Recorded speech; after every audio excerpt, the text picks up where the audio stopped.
Students, another problem है हमारे पास working of simple harmonic motion. इसके ऊपर हम एक प्रॉब्लम सॉल्व करेंगे जिसमें हम टाइम पीरियड, लेंथ और इन क्वांटिटीज को जो डिस्कस करेंगे। सो देखिए प्रॉब्लम क्या है। The time period of a simple pendulum is 2 seconds. एक सिंपल पेंडुलम है हमारे पास जिसका टाइम पीरियड है 2 सेकंड्स। टाइम पीरियड का क्या मतलब है?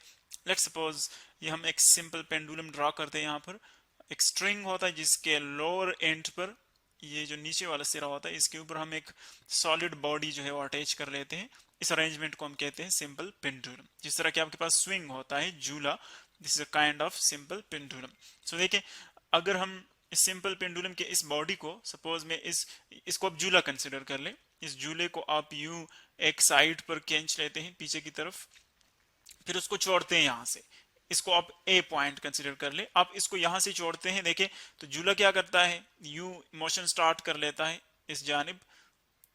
जितना आपने इसको इस तरफ जो है खींचा था, उतना ही डिस्टेंस वो इस साइड पे जो है वो कवर कर लेता है यूं। तो देखिए, अगर हम बाकी जो एयर रेजिस्टेंस सारी चीजें निगलेक्ट कर ले तो हमारे पास एक आइडियल पेंडुलम बन जाएगा। ये इतना ही डिस्टेंस यहाँ पर कवर कर लेता है। देखें तो जब ये ए पॉइंट से जाएगा बी तक इस साइड पर, और बी से वापस आएगा ए तक, वापस अपनी पोजीशन पर आ जाए, तो इसको हम क्या कहते हैं? वन वन वाइब्रेशन, या इसको हम वन ऑसिलेशन भी कहते हैं। यानी जिस पॉइंट से आपने उसको छोड़ा था वो वापस उसी पॉइंट पर आ जाए, तो इस पूरे ट्रिप को हम कहेंगे वन वाइब्रेशन। और जितना टाइम ये लेगा इस वन वाइब्रेशन को कंप्लीट करने के लिए, उसको हम कहते हैं सिंपल पेंडुलम का टाइम पीरियड। यानी ए से इसको छोड़े बी तक, बी से वापस ए तक, तो जितना टाइम इसने लिया उसको हम क्या कहेंगे? टाइम पीरियड, जिसको हम कैपिटल टी से रिप्रेजेंट करेंगे। सो देखिए, डेटा में हमारे पास क्या क्या गिवन है। फर्स्ट ऑफ ऑल हम डेटा लिखेंगे, यानी जो चीजें हमें प्रोवाइड की गई है प्रॉब्लम में, इस न्यूमेरिकल क्वेश्चन में जो चीजें प्रोवाइडेड है, फर्स्ट ऑफ ऑल उसको लिखे। डेटा में फर्स्ट क्या गिवन है? Time period. सो टाइम पीरियड को लिखे, कितनी है इसकी वैल्यू? 2 सेकंड्स। 2 और एस जो है वो सेकंड को शो कर रहा है, टाइम की यूनिट है। What will be its length on earth? यानी अगर आपने ये पेंडुलम जमीन के ऊपर रखा हुआ है, अर्थ के सरफेस के ऊपर, तो उसका लेंथ क्या होगा? क्या हमने फाइंड करना है? लेंथ फाइंड करना है। लेंथ का हमारे पास सिंबल जो है, स्टैंडर्ड सिंबल, वो क्या है? Small L. आपने लेंथ फाइंड करना है। व्हाट, फिर दूसरे पार्ट में क्या कहते हैं? What will be its length on moon?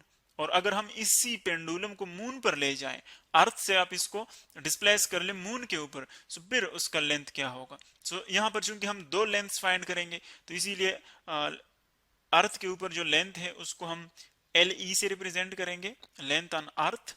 और जो मून के ऊपर हम लेंथ फाइंड करेंगे उसको हम एल एम से रिप्रेजेंट करते हैं, ताकि दोनों में फर्क आपको नजर आ जाए, कौन सा एल हम किसके लिए यूज करते हैं। और ये आपको दोनों के ऊपर जो ग्रेविटेशनल एक्सेलरेशन है उनकी वैल्यूज भी गिवन है। जी एम जो है वो है ग्रेविटेशनल एक्सेलरेशन ऑन अर्थ, अर्थ के ऊपर जितना ग्रेविटेशनल एक्सेलरेशन है, और सॉरी मून के ऊपर, एम का मतलब है मून, और जीई जो है वो ग्रेविटेशनल एक्सेलरेशन ऑन अर्थ है। और इनकी जो वैल्यूज है वो हम इस तरह कंपेयर कर सकते हैं कि अगर आप अर्थ के ग्रेविटेशनल एक्सेलरेशन को 6 पे डिवाइड कर ले, सो वो जीएम बन जाएगा। यानी जो मून के सरफेस के ऊपर जो ग्रेविटेशनल एक्सेलरेशन है वो अर्थ के एक्सेलरेशन से 6 टाइम्स स्मॉलर है। अगर आप अर्थ वाली वैल्यू को 6 पे डिवाइड कर ले, सो वो जितना उसकी वैल्यू आ जाएगी वो जी एम यानी मून के एक्सेलरेशन के इक्वल होगी, ग्रेविटेशनल एक्सेलरेशन। और ये भी आपको कहा गया है प्रॉब्लम में कि जी की वैल्यू जो है ग्रेविटेशनल एक्सेलरेशन की, वो आप कितना कंसिडर कर ले? वो आप 10 ले ले, 10 मीटर्स पर सेकेंड स्क्वायर।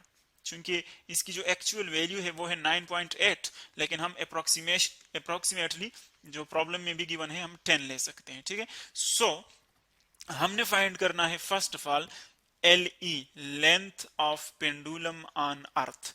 और जो फॉर्मूले है हमारे पास, जो टाइम पीरियड का फॉर्मूला है, फर्स्ट हम वो यहां पर लिखेंगे ताकि आपको क्वांटिटीज की समझ आ जाए कौन कौन सी हम यूज करेंगे। टी जो टाइम पीरियड है वो इक्वल है 2 पाई, 2 पाई जो है वो कांस्टेंट है, और square root of L divided by g, ये इसका हमारे पास मैथमेटिकल एक्सप्रेशन है। अब देखिए हमने फाइंड क्या करना है, एल, चूंकि हम अर्थ के ऊपर ये लेंथ फाइंड कर रहे हैं तो इसीलिए इसको एल ई का नाम दे रहे हैं, ठीक है। और जी जो है उसकी वैल्यू हमें गिवन है, टी की वैल्यू हमें गिवन है, 2 और पाई जो है वो ऑलरेडी कांस्टेंट है, उसकी एक ही वैल्यू होती है। कांस्टेंट का मतलब ये है कि ये चेंज नहीं होती है वैल्यू। सो हम इजीली एल ई जो है वो फाइंड कर सकते हैं। फर्स्ट ऑफ ऑल क्वेश्चन को मजीद सैंपल करने के लिए हम क्या कर लेते हैं, मजीद सिंपल बनाने के लिए हम स्क्वायर रूट को कैंसिल आउट करते हैं। स्क्वायर रूट कब कैंसिल आउट होता है, जब हम इसका स्क्वायर लेते हैं। लेकिन आप किसी इक्वेशन में एक ही टर्म के ऊपर स्क्वायर नहीं ले सकते। जब आप स्क्वायर लेंगे तो फिर पूरे इक्वेशन पर स्क्वायर लेंगे। इसका मतलब ये है कि लेफ्ट साइड पर भी स्क्वायर ले ले, सो लेफ्ट साइड पर स्क्वायर ले ले, सो वो टी स्क्वायर बन जाएगा इसके ऊपर। और इसी तरह आप यहां पर स्क्वायर ले लें, देखिए जब आप इसके ऊपर स्क्वायर लेंगे तो ये 2 बन जाएगा 4, और पाई जो इसकी वैल्यू बन जाएगी पाई स्क्वायर, ठीक है। और इसी तरह आप इसके ऊपर जब आप स्क्वायर लेंगे, स्क्वायर रूट के अंदर जो चीजें हैं, जब आप इसके ऊपर स्क्वायर लेंगे, सो ये स्क्वायर क्या करेगा, ये जस्ट स्क्वायर रूट को कैंसिल करेगा।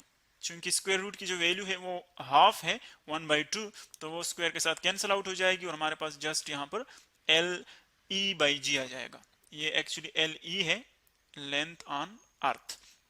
सो ये हमारे पास इक्वेशन बन गया। अब हमने फाइंड क्या करना है, एल ई हमने फाइंड करना है। तो अगर हम इसको मजीद सिंप्लीफाई कर ले, देखिए एल ई जो है जी को इस साइड पर ले जाए आप, तो ये बन जाएगा टी स्क्वेयर जी। हम डायरेक्टली इसको यहाँ पर ट्रांसफर कर लेते हैं, और 4 पाई स्क्वेयर पर डिवाइड कर ले बोथ साइड्स, तो ये बन जाएगा 4 पाई स्क्वेयर। अब इसमें वैल्यूज पुट कर लें आप, तो ये बन जाएगा L E, length of pendulum on earth, इसकी वैल्यू बन जाएगी टी स्क्वेयर, और टी स्क्वेयर की वैल्यू हमें ऑलरेडी गिवन है, वो है 2, सो ये बन जाएगा 2 स्क्वेयर। इसी तरह जी है उसकी वैल्यू हम क्या लेंगे, 10 लेंगे, और 4 है उसकी वैल्यू ऑलरेडी कांस्टेंट है, और पाई स्क्वायर है, पाई की वैल्यू हम जानते हैं 3.1416 स्क्वायर बन जाएगा। अब अगर आप इसको देखें, 2 स्क्वायर 4, 4 इंटू 10, सो ये आ जाएगा 40 डिवाइडेड बाय 4 इंटू 3.1416। अब इसका अगर हम कैलकुलेटर से कैलकुलेशन कर ले, तो हमारे पास क्या बन जाएगा। अब देखें, फर्स्ट ऑफ ऑल इसका स्क्वायर लेना है, 3.1416 मल्टीप्लाई बाय 3.1416, सो ये आ जाएगा हमारे पास 9.86। और इसको अब आप मल्टीप्लाई कर ले 4 के साथ, तो जब आप 4 के साथ मल्टीप्लाई करेंगे इसको 4 के साथ, सो ये बन जाएगा 39.4786, ये आ जाएगा 39.4786। अब देखें ये हमारे पास इसकी वैल्यू आ गई। अब अगर हम देखें 40 को इसके ऊपर डिवाइड कर ले, तो क्या आ जाएगा, 40 डिवाइडेड बाय 39.4786, सो इसकी वैल्यू क्या आ जाएगी, 1.013। इसकी जो हमारे पास वैल्यू है वो आ जाएगी, एल ई की जो वैल्यू है, length of pendulum on earth, वो आ जाएगी 1.013। और लेंथ की जो यूनिट है हमारे पास वो है मीटर्स, तो ये हम मीटर्स में यहाँ पर पुट कर लेंगे। अब देखिए ये तो एक वैल्यू हमने फाइंड की कि अर्थ के ऊपर अगर ये पेंडुलम पड़ा हुआ है तो इसकी लेंथ इतनी होगी। अब अगर आपने मून के ऊपर लेंथ फाइंड करना है, सो जस्ट आपने क्या करना है, यही फार्मूला यूज करना है, सिर्फ इसकी जगह आप एल एम यूज कर ले। एल ई की जगह क्या आ जाएगा, एम आ जाएगा, क्योंकि हम मून पर फाइंड करेंगे।